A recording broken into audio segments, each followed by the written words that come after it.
남의 딸이라고 하는 한비아님이 쓴 지도 밖으로의 행군이라는 책이 있습니다. 그 책에서 한비아님은 월드비전에서 긴급 구호를 하기로 결정한 직후에 한 대학생이 그에게 이렇게 물었다는 겁니다. 재미있는 세계 여행이나 계속하지 왜 힘든 긴급 구호를 하세요? 라고 물었습니다. 여기에 대한 한비아님의 대답은 이 일이 내 가슴을 뛰게 하고 내 피를 끓게 만들기 때문이죠 라고 말했습니다. 그분은 그 책에서 나는 사람들에게 세상 안에서는 도저히 느낄 수 없는 이 견딜 수 없는 뜨거움을 고스란히 전해주고 싶다고 말했습니다. 제발 단 한 번만이라도 자신의 가슴을 뛰게 하는 일이 무엇인지 진지하게 생각해 보라고 권하고 싶다. 오늘도 나에게 묻고 또 묻는다. 무엇이 나를 움직이는가? 가벼운 바람에도 성난 불꽃처럼 타오르는 내 열정의 정체는 무엇인가? 소진하고 소진했을지라도 마지막 남은 에너지를 기꺼이 쏟고 싶은 그 일은 무엇인가? 지금으로선 그것이 긴급 구호라고 자신 있게 말할 수 있다. 그래서 기쁘다고 그는 말하고 있습니다. 여러분의 에너지를 쏟고 또 쏟아도 기쁠 수 있는 게 뭘까 하는 겁니다. 우리는 한비아님처럼 그렇게 격정적인 삶을 사는 사람들은 못 됩니다. 여러분, 가슴 뛰는 삶도 아닙니다. 그냥 평범하게 안주하고 현실에 안주해서 그냥 평범한 일상의 삶을 살아가는 그런 분들입니다.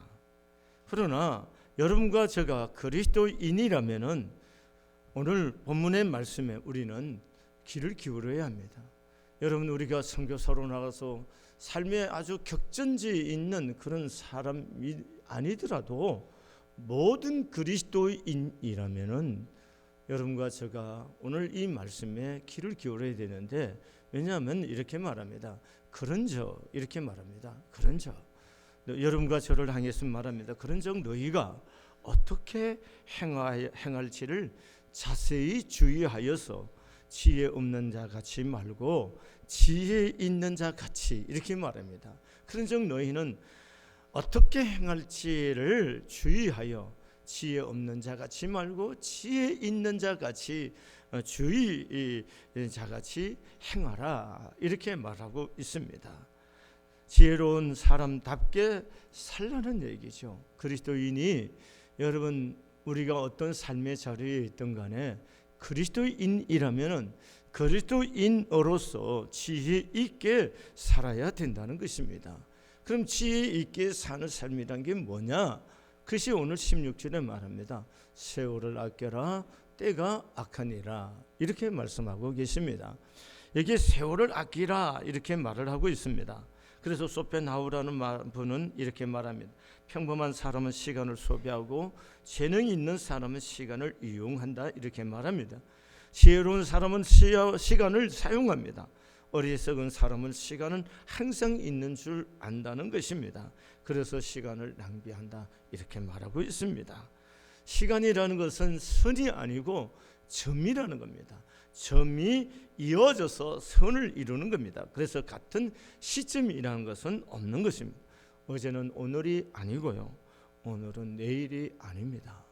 여러분에게 있어서 저와 여러분에게 오늘은 그토록 살고 싶었던 사람들에게 내일이었던 시간이 바로 여러분과 저에게 오늘이라는 것입니다. 오늘 여기 계신 여러분과 저에게도 내일이라는 시간이 또 주어질지 아무도 모릅니다. 여러분, 눈을 뜰 때마다 우리는 새로운 감격과 설렘이 왜 생기는 건가요?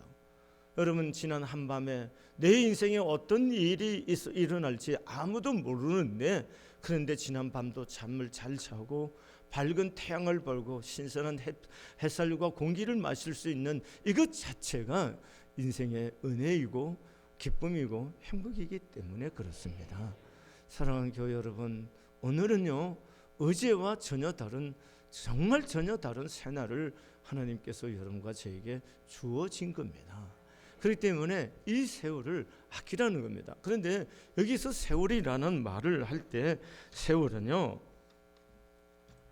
우리가 평상시에 사용하는 세월, 시간이란 말을 쓸 때는 크로노스라는 말을 씁니다. 시간, 세월, 우리가 지금 말했던 시간과 세월을 말할 땐 크로노스라는 단어를 헬라어로 쓰는데, 여기에 오늘 본문에 나온 세월을 아끼라 할 때 이 세월은 크로노스가 아니라 카이로스라는 단어입니다. 이 카이로스라는 단어는 뭔 의미냐면은 중요한 순간을 가리키는 겁니다. 그래서 중요한 순간, 이것이 카이로스입니다. 그래서 오늘 나눠주에 보면은 2번 해놓고 거기에 세월을 아끼라는 말 해놓고 그게 2라고 해놓고 가로쳐놨죠. 그리고 그 밑에 나눠주에 보면은 기회를 살아 이렇게 해놨습니다. 그러므로 우리가 여기에 세월을 아끼라는 말, 세월이라는 것은 중요한 순간을 세월이라고 그런 거고, 아끼라는 말은 헬라어로는 자신을 위해 장투해서 값을 주고 건져낸다라는 뜻입니다. 건져낸다는 의미가 중요합니다. 그냥 두면 벌어질 것을 값을 주고 건져내어 자신을 위해 유익하게 사용한다, 그런 얘기입니다. 또 다른 말로는 속전을 지불하다, 값을 지불하고 다시 산다는 얘기인 겁니다. 다시 말하면은 중요한 순간을 값을 지불하고 사라는 겁니다. 이렇게 카이로스로 흘러가는 크로노스로 흘러가는 이 시간 속에 내가 값을 지불고 카이로스로 이렇게 시간을 사라는 겁니다. 값을 지불하고. 여러분, 세월을 이렇게 보통 우리가 장터라고 이렇게 시간의 개념을 장터 이렇게 생각하는데요. 여기서 세월을 아끼라는 의미는 흘러가는 이 시간의 장터에서 값을 치루어서 시간을 건져내어 기회로 만들어라 하는 뜻인 겁니다. 여러분, 장터에는 좋은 물건이 나왔는지 유심히 살피는 사람들이 있습니다. 그들은 혹시 헐값에 나온 진귀한 물품이 없는지 찾고 있습니다. 그냥 두면은 먼지 속에 뒹굴게 될 그런 것들을, 그런 보물을 찾아다니면서 값을 지고 그것을 보물을 찾아서 뭡니까? 값을 주고 건져내서 내고 삼는다는 거죠. 아주 귀중한 것을. 여러분, 가장 귀중한 것을 볼 수 있는, 살려고 하면 볼 수 있는 눈이 있어야지, 안목이 있어야죠. 저는 물건을 잘 쇼핑하는 스타일이 아니라 뭐가 좋은지를 잘 모릅니다. 여행을 하다 보면 제 친구들이 쇼핑을 참 잘해요. 그래서 저는 늘 뒤따라서 들려 이렇게 뒤따라서 어깨너머 구경만 이렇게 해요. 그럼 보면 잘 골라갖고 잘 사더라고요. 그럼 나는 뭐가 좋은지를 모르기 때문에 살 줄을 몰라요. 다시 말하면 물건에 대해서 안목이 없기 때문에 내가 사고 싶고 귀하다는 것을 보는 눈이 없기 때문에 귀한 것을 살 줄을 몰라요. 그래서 할 수 없이 걔들이 사는 거 그냥 따라 사요. 그래서 사가지고 와보면은 걔들은 아주 귀하게 잘 쓰는데 나는 그게 왜 귀한 줄을 모르고 샀기 때문에 소중하게 쓰지를 못하고 그냥 방치할 때가 많아요. 왜 그럴까요? 소중한 것을, 귀중한 것을 볼 수 있는 뭐가 없어요? 안목이 없어서. 사람들은 명품을 너무 잘 아시더라고요. 명품 이거 보면 이건 명품. 저는 그게 명품인지 뭔지를 몰라갖고 그냥 대충 사요. 그러니까 물건이 좋은 줄을 모르는 거죠. 그럼 좋은 물건을 살 수 있다는 건 뭐가 필요한 거예요? 안목이 필요하다는 겁니다. 여러분, 우리 인생의 소중한 시간을 값을 지불하고 살려고 하면은 우리가 인생을 살아가면서 무엇이 소중한지, 어떤 것이 소중한지를 볼 수 있는 안목이 필요하다는 것입니다. 여러분, 이 안목이 뭘까요? 여러분, 우리가 이 본질의 문제에 대해서 자꾸 질문을 해야 됩니다. 여러분, 우리가 인생을 살아가면서 분주하게 삽니다. 너무 분주합니다. 정말 헛헛거리면서 사는데, 근데 뭘 위해서 그렇게 우리가 열심히 사는 건가요? 이 본질을 놓치고 사는 거예요. 바쁜 것을 따라서 살지 우리가 중요한 것을 따라서 살지 않는다. 그 중요한 거, 그게 본질이란 말이죠. 본질이 중요한 거란 말씀입니다. 그럼 본질이 뭐냐 하는 겁니다. 여러분, 이것을 우리가 잘 알아야 돼요. 본질이 뭐냐. 그래서 오늘 성경이 이렇게 말합니다. 세월을 아껴라, 때가 크다. 주의 뜻이, 오늘 본문 말씀해 보세요. 그러므로 어리석은 자가 되지 말고 오직 주의 뜻이 무엇인가 이해하라. 이렇게 말합니다. 그러면 좋은 시간에 안목을 갖고 바르게 살 수 있는 비결이 뭐냐? 주의 뜻이 뭐냐는 겁니다. 주의 뜻이라고 하는 것을 가지고 볼 때에 시간의 중요성을 내가 찾아서 값을 지불하고 내 인생을 살 수가 있다는 겁니다. 여러분, 주의 뜻이란 것이 중요한 것입니다. 예수님이 요한복음 6장에 보면은 이렇게 말하는 거예요. 요한복음 6장 38절에 보면은 내가 하늘에서 내려온 것은 내 뜻을 행하려 함이 아니요 나를 보내신 이의 뜻을 행하려 합니다. 이렇게 말합니다. 하나님의 아들이신 예수님, 하나님이신 그분이 이 땅에 인간의 몸을 입고 오셨을 때에 자신이 이 땅에 오신 목적이 뭐냐? 자기 의지나 자기 뜻을 따라서 자기 인생의 자기 삶의 만족을 추구하기 위해서 오신 것이 아니라 나를 보내시니, 다시 말하면 하나님 아버지의 뜻을 행하려고 내가 이 땅에 왔다, 이렇게 말하는 거예요. 그러면 6장 40절의 말씀에 보면은 하나님의 뜻이 무엇인지를 밝힙니다. 내 아버지의 뜻은 아들을 보고 믿는 자마다 영생을 얻는 이것이니라, 이렇게 말합니다. 그럼 아버지의 뜻이 뭐냐? 아들이신 예수를 믿고 뭐예요? 영생 얻게 하라는 것이 아버지의 뜻입니다. 그래서 예수님은 그 아버지의 뜻을 이루기 위해서 사람들이 자기를 믿고 영생을 얻게 하려고 하기 위해서 뭐 하는 거예요? 자기 몸을 십자가에서 인간의 모든 죄를 짊어지시고 죄를 품고 예수님은 그 죄값으로 십자가에 죽으시고 무덤에서 죽음에서부터 부활하심으로 모든 믿는 자에게 죄사함과 함께 영생을 주는 이 길을 열어놓게 된 거예요. 이 뜻을 이루기 위해서 예수님께서 이 땅에 오셨다는 거예요. 여러분, 예수님의 삶이란 것은 바로 그런 거잖아요. 예수님 오신 이유가 뭔가요? 예수님 믿어서 영생 얻게 하는 건데, 예수님이 뭐요? 그 아버지의 뜻을 이루기 위해서 기꺼이 자기 자신을 십자가에 내어주셔서 자기를 십자가에서 죽고, 그래서 내가 다 이루었다, 십자가에서 그렇게 말합니다. 다시 말하면 다 이루었다는 얘기는 내가 아버지의 뜻을 다 이루었다는 겁니다. 그게 뭐예요? 십자가에서 자기 죽음, 자기를 내어놓음으로, 십자가에서 죽으심으로 모든 인간의 죄를 대속하는 그것을 이루었다는 겁니다. 그래서 그 예수를 믿는 자마다 죄 사함을 얻고 영생을 얻게 하는 이 생명의 길을 열어놓았다, 이 얘기인 겁니다. 이것을 위해서 예수님은 이 땅에 오셔서 사셨다는 겁니다. 여러분과 저가 주의 뜻 이루는 것, 이것이 세월을 아끼는 겁니다. 여러분, 인생을 가장 소중하게 그 시간을 샀은, 하나님 앞 값을 지불하고 사서 그 시간을 가장 귀중하게 보낼 수 있는 길이 뭐냐? 주님의 뜻을 이루는 겁니다. 그 주님의 뜻, 그의 영혼을 구원하는 것이고 영혼을 사랑하는 거라는 겁니다. 여러분, 우리 예수 믿는 사람이 이 땅에 허겁거리고 우리가 모두가 살고 있습니다. 열심히 삽니다. 돈 벌기 위해서도 살고, 명예를 얻기 위해서도 살고, 뭐 건강하기 위해서도 살고, 뭐 여러 모습으로 열심히 삽니다. 왜 그렇게 열심히 사는 겁니까? 왜 그렇게 우리가 하나님 앞에 물질의 복을 받고 싶어하고, 건강하고 싶어하고, 더 권력을 얻어보고 싶고 하고, 명예를 얻어보려고 그렇게 애쓰는 건가요? 그 목적은 뭐예요? 하나님의 뜻을 이루기 위한 거라는 거예요. 그 뜻이 뭡니까? 영혼 구원이에요. 잘 보세요. 왜 우리가 이 영혼 구원에, 이 하나님의 뜻에 대해서 세월을 아껴 시간을 값을 주고 사서 영혼 구원하는 일에 투자해야 되느냐 하는 거예요. 왜 그러냐는 거예요.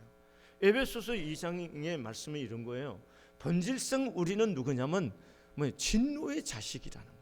마귀에게 끌려서 끄는 대로 살던 사람이라는 거예요. 그래서 마귀에게 속해서 마귀의 자식이라는 겁니다. 그것이 에베소서 2장에서 우리에게 가르쳐 주는 거예요. 여러분과 저게 본래, 우리의 본래 소속이 어디냐? 마귀에게 속했고 하나님으로부터 진노를 받을 수밖에 없는 진노의 자식이라는 거예요. 그런 여러분과 저를 예수님의 피값으로 우리를 구원했는데 값없이 그냥 믿음으로, 은혜로, 선물로 우리에게 영생을 주셨다는 거예요. 그래서 여러분과 저가 이 그저 받은 이 은혜의 선물이기 때문에 우리가 받은 이 은혜의 선물을 우리가 또한 다른 사람들에게 이 은혜의 선물을 증거할 수 있는 증인으로서 여러분과 저를 부르셨다는 겁니다. 그래서 우리가 이 땅에서 하나님의 뜻을 이루고 사는 것, 그것이 세월을 아끼고 사는 거고 지혜롭게 사는 방식이라는 겁니다.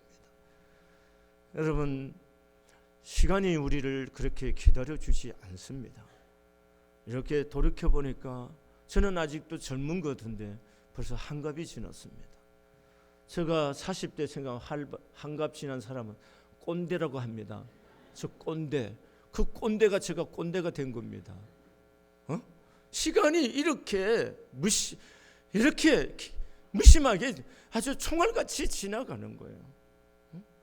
그렇게 꼰대로 생각했던 그런 사람들의 나이가 제가 지금 꼰대가 되어 있단 말씀이에요. 그런데 저는 꼰대인데도 저는 아직도 40대, 30대 같은 마음의 기분이 있고 마음의 감정이 있는 거란 말이죠. 근데 시간이 이렇게 또 흘러가잖아요. 여러분, 나이가 70이 되고 80이 되고 할 때, 요즘 좀 오래 살아서 90까지 산다 하더라도 특별한 사람들이죠. 보통 우리가 한 80까지만 살아도 뭐 잘 사는 거 아니겠습니까? 그렇잖아요. 저는 그렇게 생각합니다. 한 80까지만 병치레 없이 잘 산다면은 그것도 복이고 잘 살았다고 생각하는 거예요. 그러면 우리가 생물학적으로 90을 사고 100을 산다고 해서만이 그 인생이 잘 사는 거냐 하는 겁니다. 여러분, 그것은 얘기하는 건 아니잖아요. 왜 그럴까요?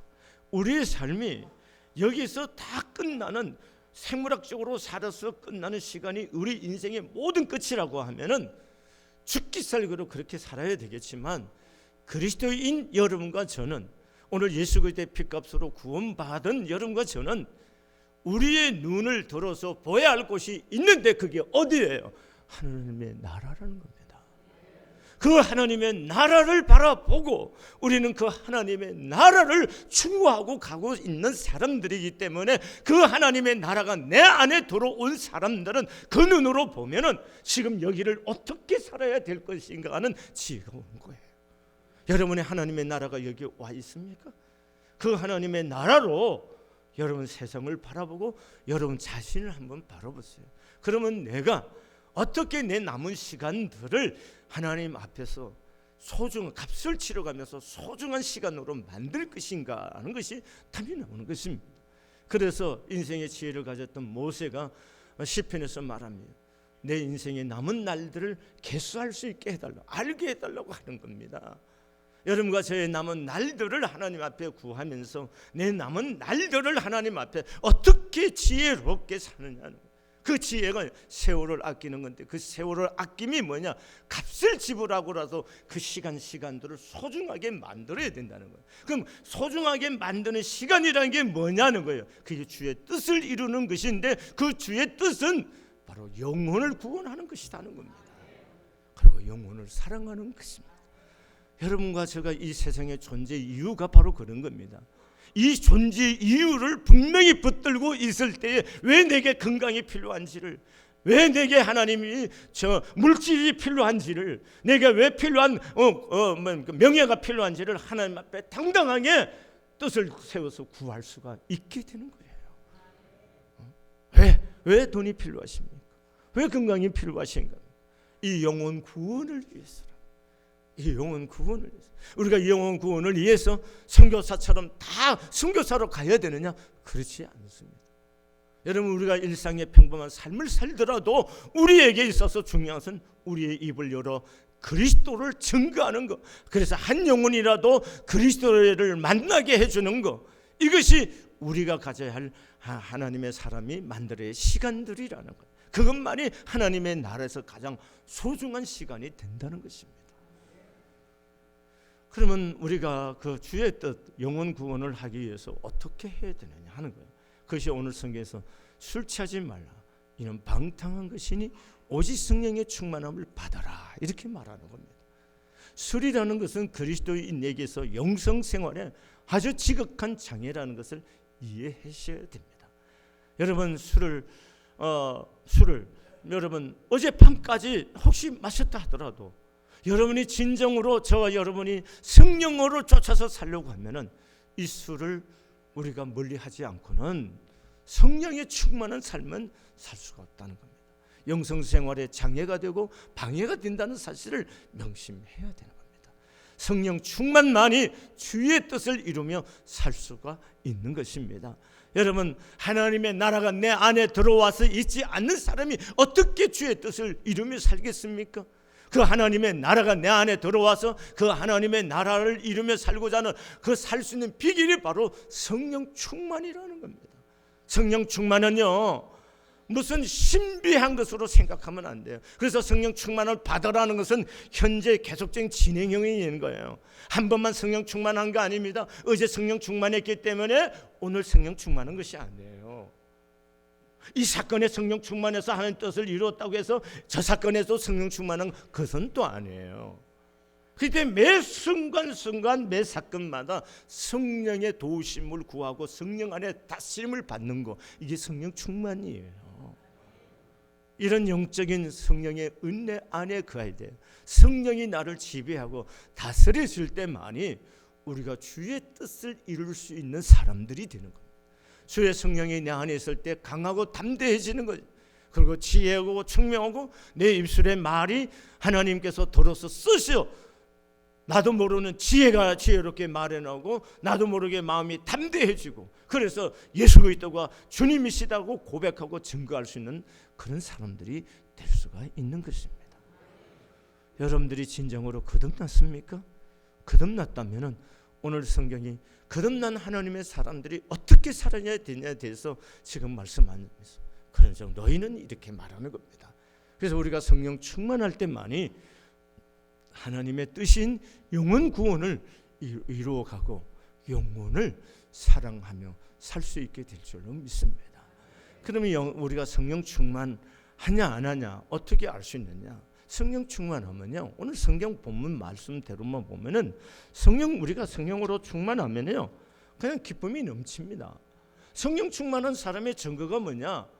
굉장한 영적 에스타시에 들어가서 무슨 굉장한 것을 우리는 그렇게 생각하지 말란 말이죠. 성령님이 인격이신 성령님이 내 안에 오셔서 나와 교제 속에 내가 그분의 다스림 안에 있으면 그 성령님 주시는 그 열매가 뭐냐? 기쁨이라는 거예요. 그래서 19절의 말씀에 보면은 시와 찬미와 신령한 노래들로 서로 화답하며 너희의 마음으로 주께 노래하며 찬송하라, 이렇게 말하고 있습니다.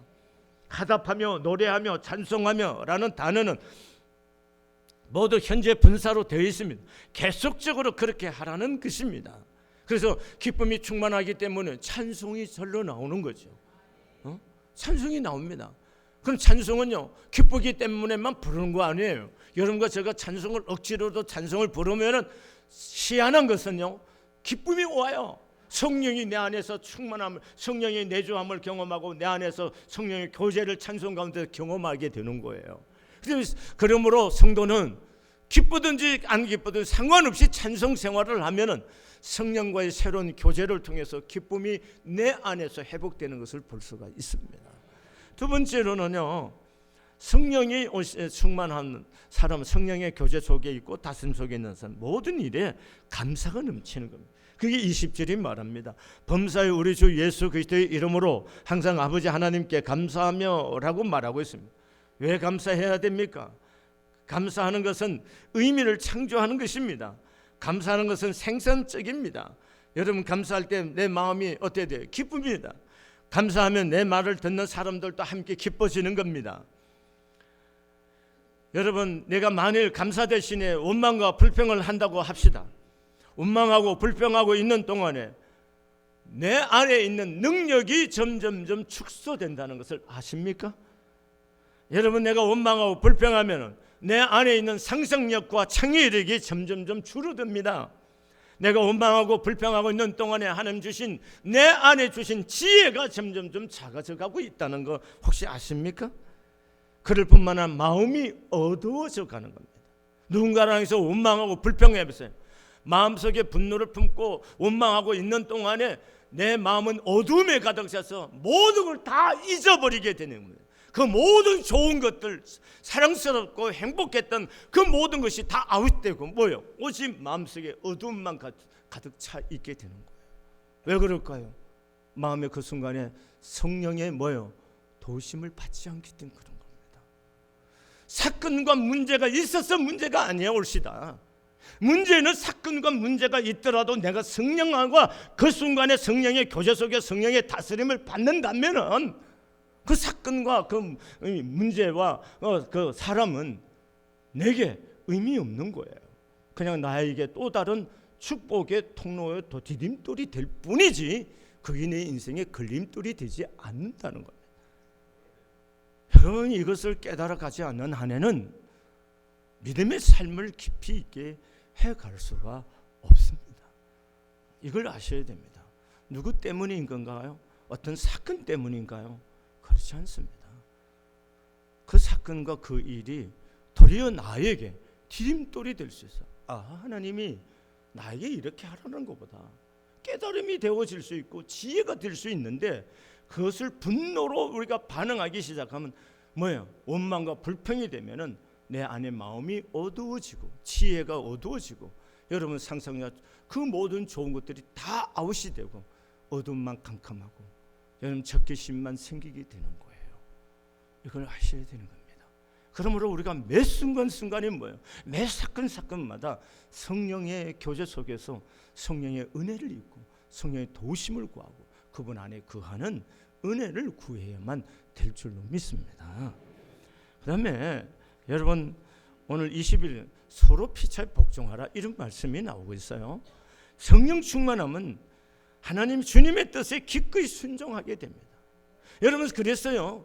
그 다음에 연속에서 나오는 말이 뭐냐, 아내들이여 하고 남편과 아내에 대한 얘기가 나와요. 우리가 성령 충만하면요 주님께 무조건 순종하게 됩니다. 순종하게 되면요 첫 번째 관계의 새로움이 어디서 먼저 부부 사이 속에서 관계의 새로움이 온다는 거 아십니까?